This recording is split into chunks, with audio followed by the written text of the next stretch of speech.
Bien, écoutez, on va peut-être débuter ce point de presse. Pour commencer, merci d'avoir rejoint la préfecture. Nous souhaitions, avec le directeur territorial, le directeur régional de SNCF Réseau, pouvoir vous informer d'une démarche importante que nous allons conduire, que SNCF va conduire, avec un financement de l'État, sur le traitement de ce qu'on appelle les points noirs de bruit. Donc ça concerne quand même la vie quotidienne de nos concitoyens, sur une ligne importante sur la région, parmi la plus fréquentée d'ailleurs de la région, je parle sous notre contrôle, qui est la ligne Paris-Marseille. Nous, ce qui nous intéresse, c'est le traitement des points de difficulté entre Dijon et Mâcon. Cette politique de résorption progressive des points de sensibilité sonore, de bruit, est engagée depuis plusieurs années au niveau national par l'État, sur les principales infrastructures du pays, et notamment sur les voies ferrées. Il y a eu, je ne vais pas trop rentrer dans le détail, mais en 2009, dans le cadre du Grenelle de l'environnement, l'État, d'accord avec la SNCF, avait dégagé une enveloppe, en moyen, 120 millions d'euros à peu près, pour traiter les situations les plus complexes sur ce plan-là, et des moyens avaient été dégagés, ça dans le dossier qui m'a été présenté, sur l'Aquitaine, sur la région Aquitaine, à Bordeaux, sur Marseille, je crois, sur l'Île-de-France, sur les zones de forte concentration urbaine. Et dans le cadre du plan France Relance, sur le volet accélération des mobilités du plan France Relance, l'État, avec la SNCF, a souhaité relancer cette dynamique de traitement des points noirs, et la région Bourgogne-Franche-Comté est concernée par cette question. Nous bénéficions d'une enveloppe de 7 millions, un peu plus de 7 millions d'euros, 7,2 millions d'euros. On va vous expliquer tout ça. C'est le début de la démarche. Et avec ces moyens financiers, on va pouvoir améliorer la dimension bruit sur les secteurs les plus sensibles auprès d'un certain nombre de propriétaires, d'habitants à proximité de cette ligne importante. On a choisi cette ligne, vous nous le direz, votre directeur, parce que c'est une ligne quand même très fréquentée. Il y a sur cette ligne des proximités avec un certain nombre d'habitations dont nous savons bien qu'elles sont à régler. Donc on va vous expliquer tout ça, on va vous expliquer quelle est la démarche qui va être menée. En fait, le bruit, si vous voulez, mais je pense que on est tous un peu pareils, c'est une nuisance qui est difficilement ressentie par nos concitoyens, et pour une bonne part, ces nuisances proviennent des réseaux de transport, pas forcément d'ailleurs des réseaux ferrés, aussi des réseaux routiers, vous le savez. Et donc il y a une politique nationale qui consiste, sur la base de textes qui ont été élaborés il y a quelques années, à inviter les gestionnaires d'infrastructures à répondre à cette préoccupation d'amélioration de l'émergence sonore des infrastructures. Voilà, c'est dans ce cadre-là, je ne veux pas être trop long, que se situe ce point de presse, et je vais, sans plus attendre, laisser la parole à Jérôme Grand, notre directeur régional de la SNCF Réseau, qui va peut-être vous en parler plus en détail, éventuellement avec vos collaboratrices, collaborateurs. Et j'ai à mes côtés le chef de département, M. Chaplotte, le chef de département mobilité de l'Agréal, qui pourra aussi répondre à certaines de vos questions. Monsieur le directeur, s'il vous plaît. Merci beaucoup, monsieur le préfet. Donc moi, je suis accompagné de Véronique Pont, qui est directrice du pôle développement durable de la Bravois. C'est le maîtrise d'ouvrage suit le plan bruit, et puis Sophie Maillot, directrice de la communication. quelques mots en complément. Le bruit, on sait dans le monde ferroviaire que ça fait partie des nuisances que nous occasionnons pour les riverains. Et du coup, ça fait vraiment partie de nos priorités dans le cadre du projet stratégique du groupe SNCF. Il y a 4 piliers et un des piliers c'est le développement durable. Et dans ce pilier développement durable, le traitement du bruit est vraiment prioritaire. Et c'est pour ça que dans le cadre du plan de relance de l'État, on a monté une opération qui consiste à regarder comment diminuer les nuisances de l'infrastructure ferroviaire occasionnées par le bruit sur la ligne Dijon-Mâcon-Lyon, qui est la ligne la plus circulée en Bourgogne-Franche-Comté, donc Dijon-Lyon. Et donc c'est pour ça qu'on a commencé par cette ligne dans nos études de diagnostic dès les années 2019. Et puis on a réalisé des premières études sur une autre ligne, donc Dijon-Belfort, et puis on poursuivra par Dijon-Bourg-en-Bresse. Mais en tout cas, le point le plus important, c'est vraiment sur Dijon-Mâcon.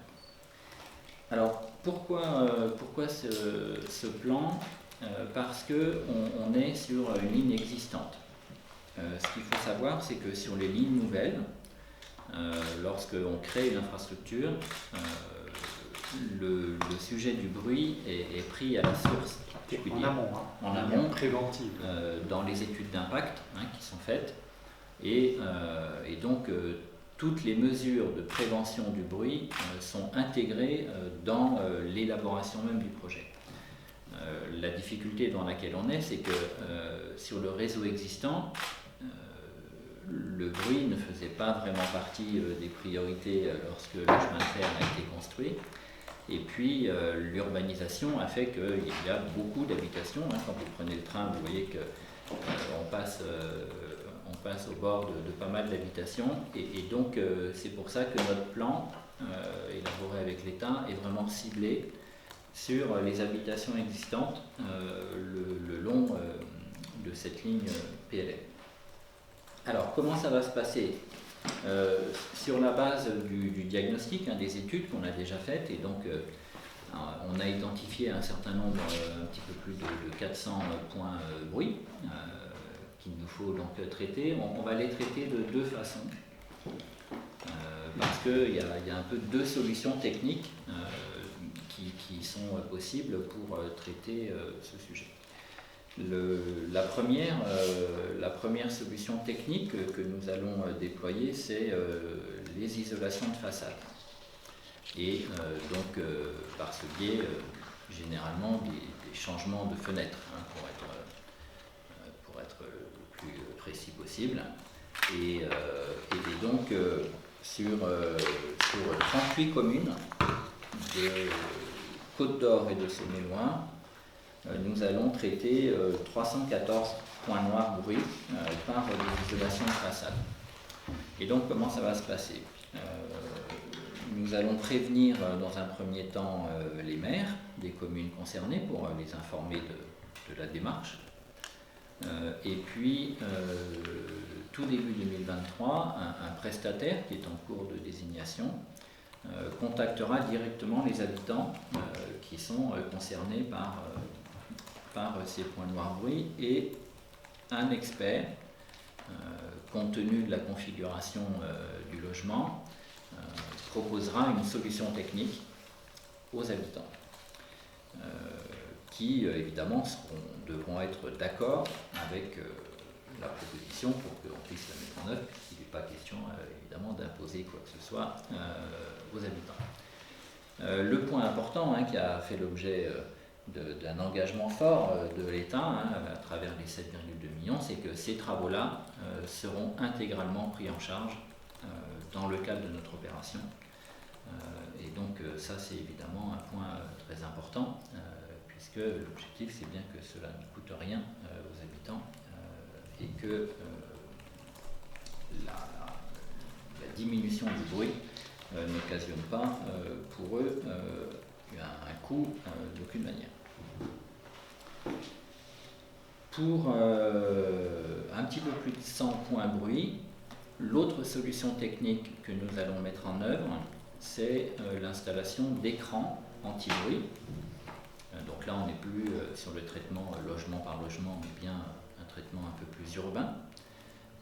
Et donc là, c'est des procédures qui sont un petit peu plus longues, puisqu'il y a nécessité d'élaborer un projet avec un permis de construire et donc d'intégration urbaine et paysagère, qui peut être aussi dans des secteurs classés, donc avec avis de l'architecte des bâtiments de France. Et donc là, c'est l'édification d'écrans qui du coup protègent beaucoup plus de personnes, mais qui nécessitent des procédures un petit peu plus longues. Donc pour les isolations de façade, on est plutôt sur un calendrier de début de travaux tout début 2024, compte tenu des allers-retours nécessaires avec les habitants sur le projet. Sur l'installation d'écrans anti-bruit, on est plutôt sur des travaux aux alentours de 2025, le temps de faire les études architecturales, paysagères, de déposer les permis et d'engager les travaux sur ces bases.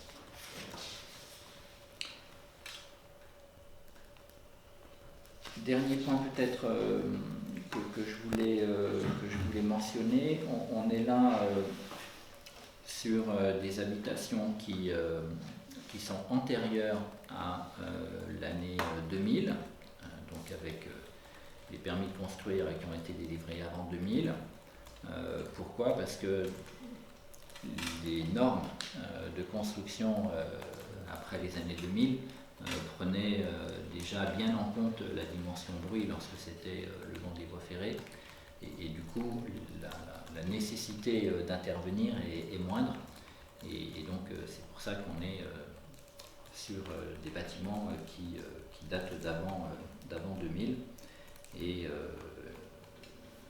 voilà, c'est un point qu'il faut savoir. En tout cas, les riverains concernés seront directement concernés, ils n'auront pas de démarche proactive à faire. Et ils seront directement informés de ce projet et des solutions techniques qu'on pourra leur proposer. Voilà, je voulais pas être beaucoup plus long aussi pour répondre à vos questions.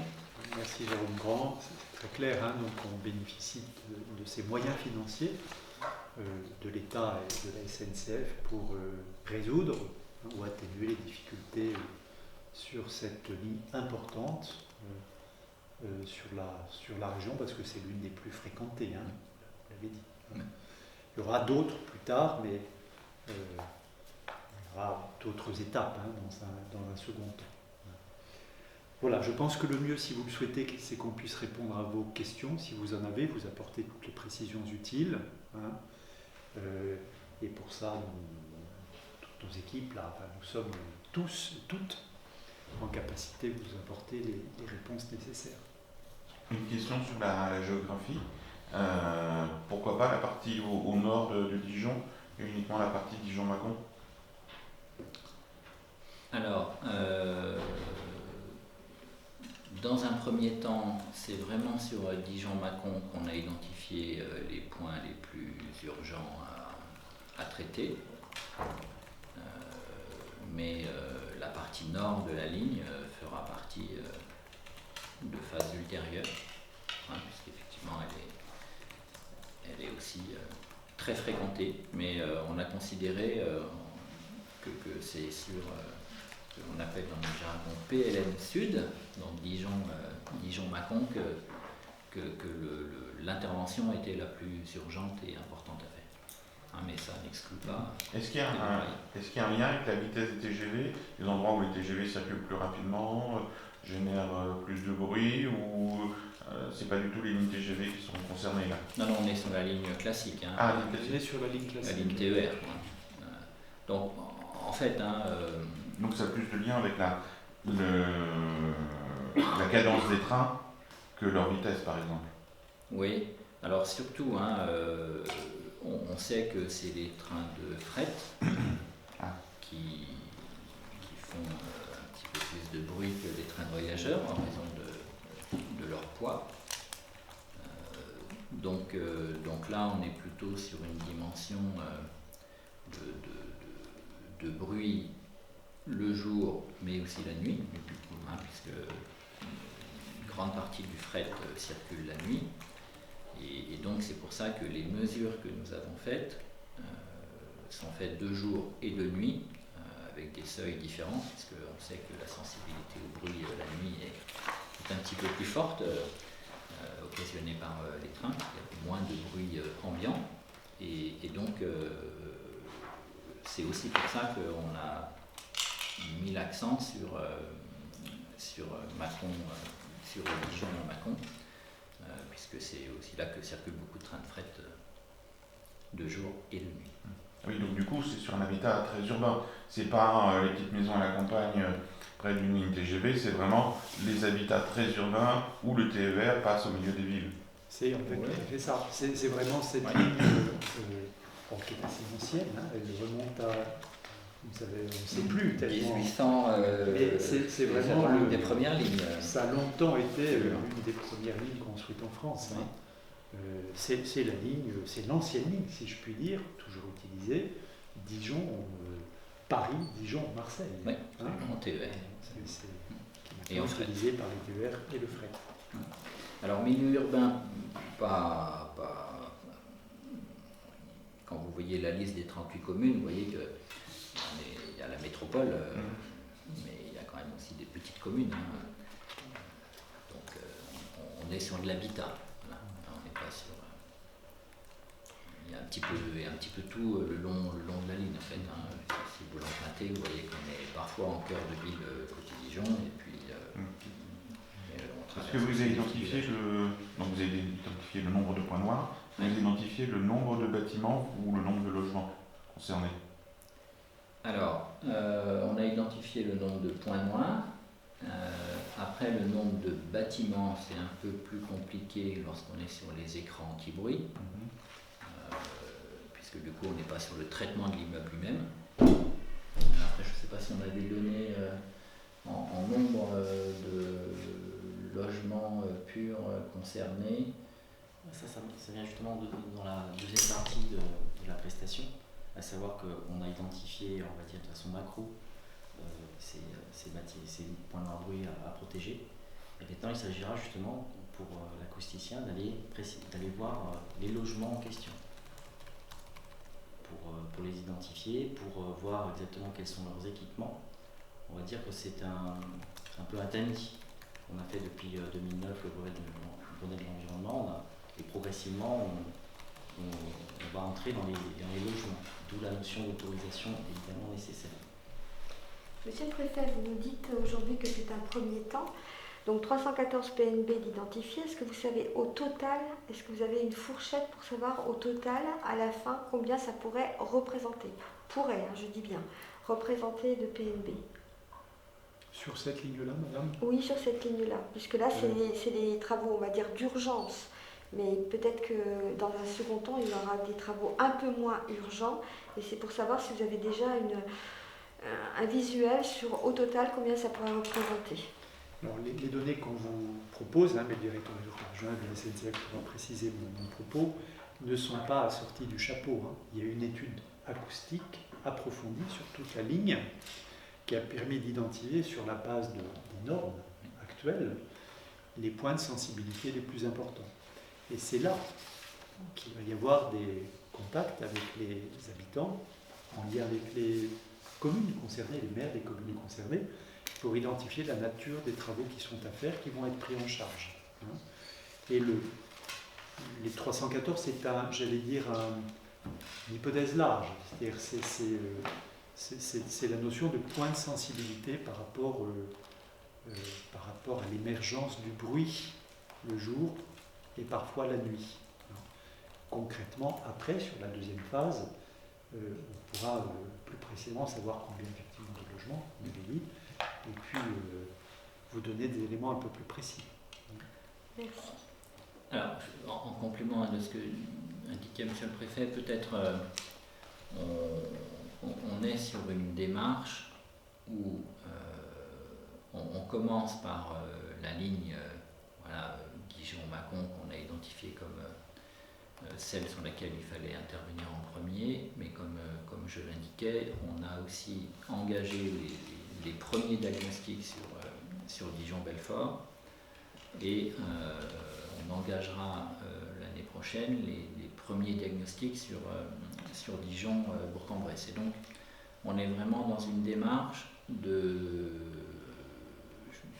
pas expérimentale, mais en tout cas de commencer par cette ligne Dijon-Mâcon et d'adapter après notre dispositif en fonction peut-être aussi de la réaction des habitants, puisque nous on pense que la solution est la bonne, mais en discutant avec eux, peut-être qu'on s'apercevra que en fait ils n'ont pas du tout envie qu'on change leurs fenêtres et donc voilà, on est vraiment dans une démarche de concertation avec les maires et avec les habitants pour proposer des solutions techniques, les élaborer avec eux pour ensuite adapter notre dispositif sur les autres lignes pour lesquelles on a besoin d'élaborer le premier diagnostic en fonction des normes.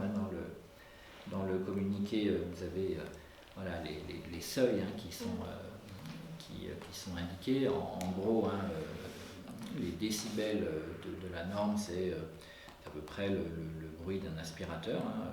Donc c'est en moyenne, qui vous donne un peu une idée de ce qu'est le seuil. Et donc on est vraiment dans une démarche progressive pour traiter ces points. C'est déjà une enveloppe importante de 7,2 millions d'euros qui va nous permettre d'entamer cette démarche-là.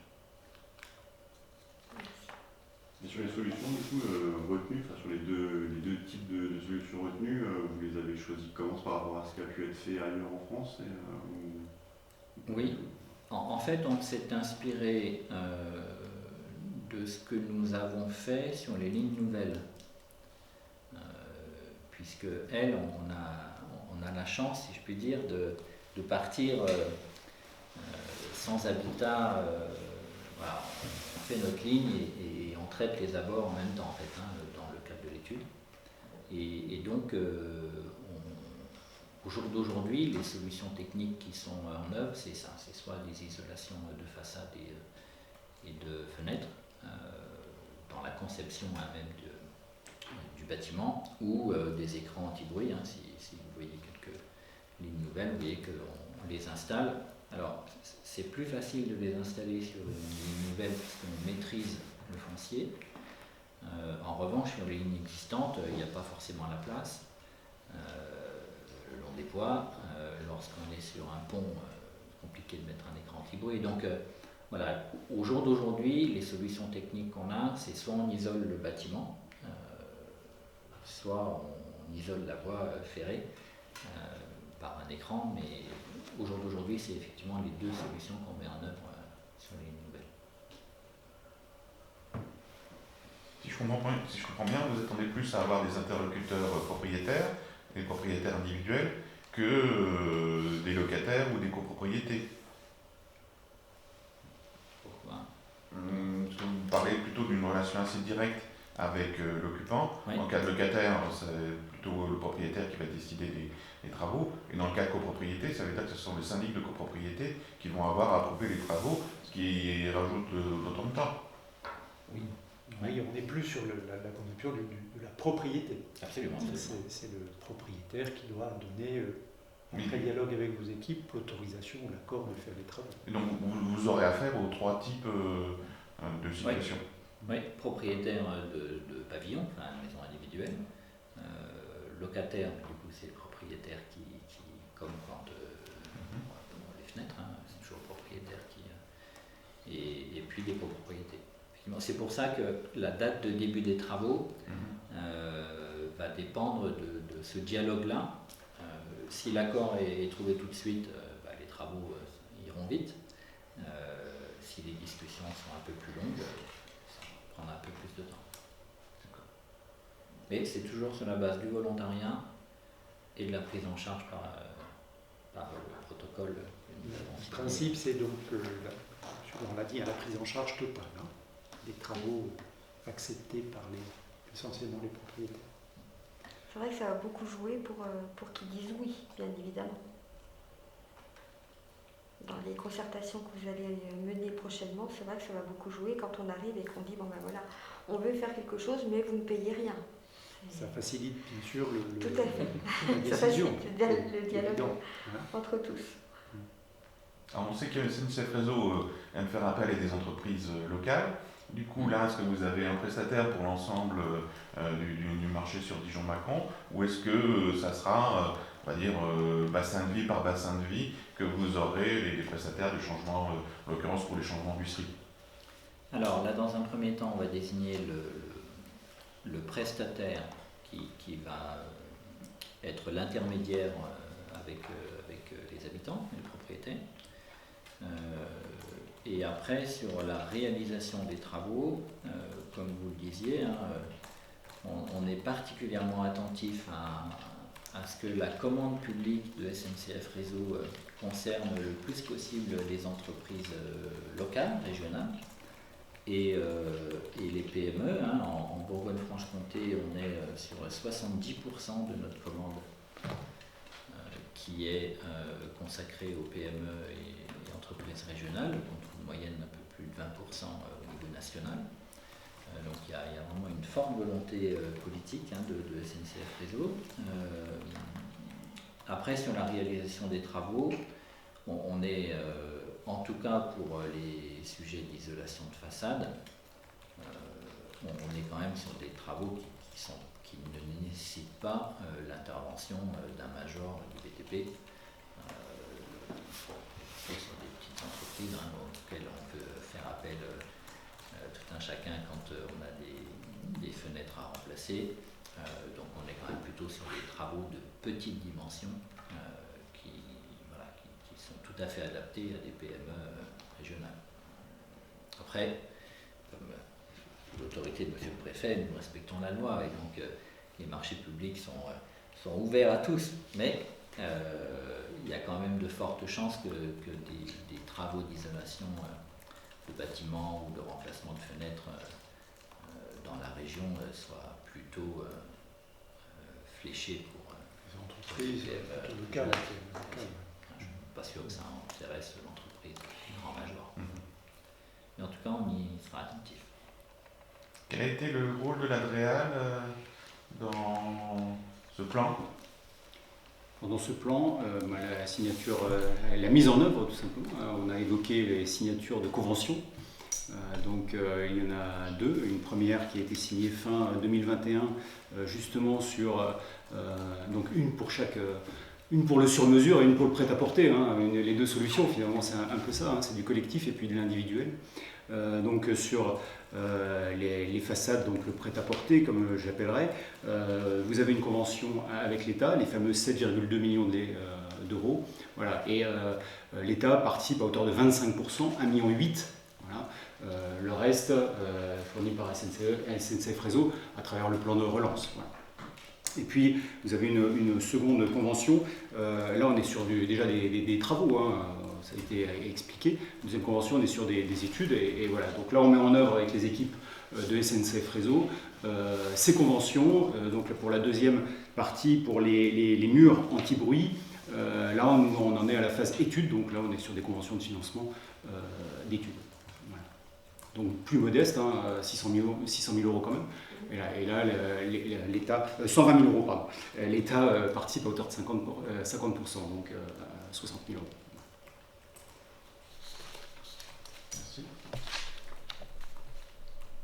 Et c'est écrit aussi que les collectivités seront sollicitées pour la suite des travaux. Donc pour l'instant, elles n'ont pas été contactées. Non, sur le programme qu'on vous présente, les collectivités ne seront pas sollicitées. D'accord, c'est écrit le concours financier des collectivités sera Non, sollicité. Pas sur les écrans. Ah oui, C'est sur les écrans. hein, Ah, sur les- pas du tout sur Pas sur les travaux isolations sur des les- façades pour oui, les oui. particuliers. Pour les Justement, particuliers. Hein. La deuxième Ce qui partie. représente la quasi-totalité, enfin, une part très significative du programme. 317 sur 400. Oui. Ouais. Ouais. Et donc sur les écrans, peut-être vous avez raison, faut peut-être préciser des choses là sur les collectivités. Oui, donc sur le plan de financement tel qu'il est envisagé aujourd'hui, sur les écrans anti-bruit uniquement, je pense que c'est vraiment important de le préciser, il y aura effectivement appel à des cofinancements, mais qui seront à déterminer sur la base des études qu'on aura faites, puisque aujourd'hui les études sont intégralement financées dans le cadre de la convention de financement que nous avons avec l'État. Sur la base des études, au moment où il s'agira de trouver le financement pour les travaux d'écran anti-bruit, il est effectivement envisagé de faire appel à des cofinancements, mais sur la base de projets qui auront été bien élaborés sur la phase en amont pour les cofinancements. Et donc ça sera une période, vous savez, 2024 quand les études seront terminées. Oui, Vous savez plutôt pas Des encore, éléments de calendrier, Oui, donc comme sur la partie isolation façade, isolation de fenêtre, en fonction de la rapidité de l'accord, on est plutôt sur des travaux vraiment toute fin 2023 ou début 2024. Sur la partie écran anti-bruit, on est plutôt sur des travaux 2025-2026 et donc des financements à trouver sur la base des études que nous ferons en 2023 dans l'année 2024.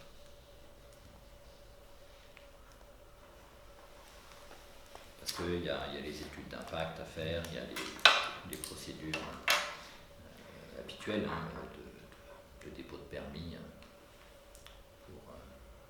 avant de faire les travaux. Est-ce que vous voyez d'autres, ça vous paraît clair?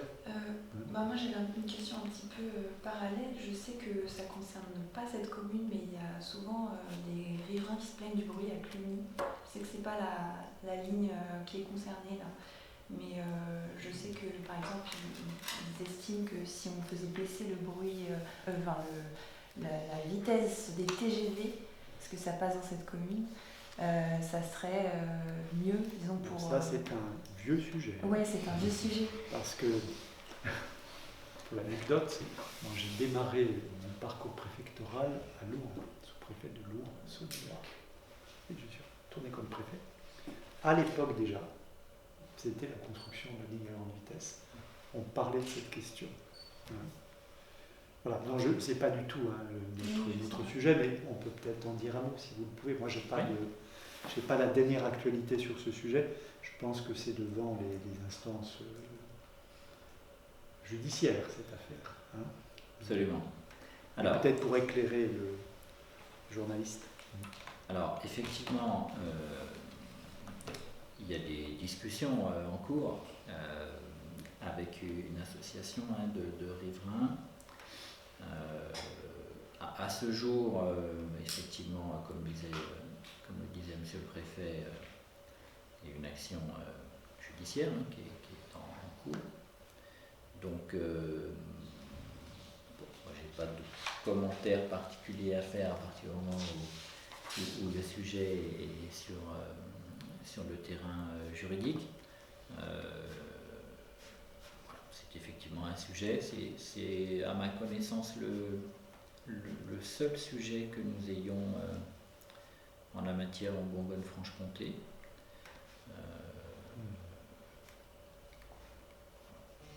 Moi j'ai connaissance de seule difficulté.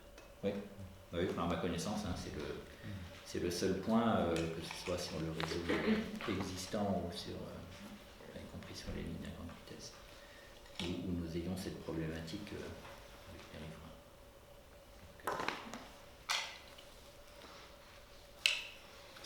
d'autres questions?